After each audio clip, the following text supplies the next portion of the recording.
রাত্র 2টার পরে যদি আমার আপনার ঘুম ভেঙে যায়, তাহলে আল্লাহ পাক রব্বুল আলামিনের কাছে দুইটি দোয়া আপনি করবেন।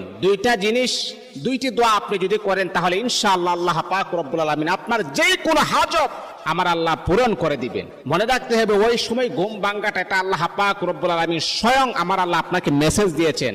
আর ওই সময় আপনি আল্লাহ তাআলার কাছে যা চাইবেন আমার আল্লাহ তাই দিয়ে দিবেন আপনাকে।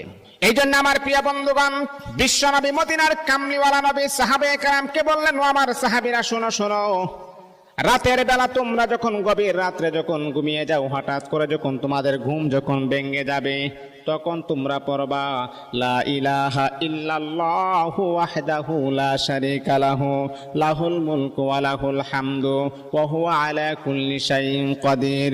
আলহামদুলিল্লাহ, সুবহানাল্লাহ, ওয়া লা ইলাহা ইল্লাল্লাহু আল্লাহু আকবার, লা হাওলা ওয়া লা কুওয়াতা ইল্লা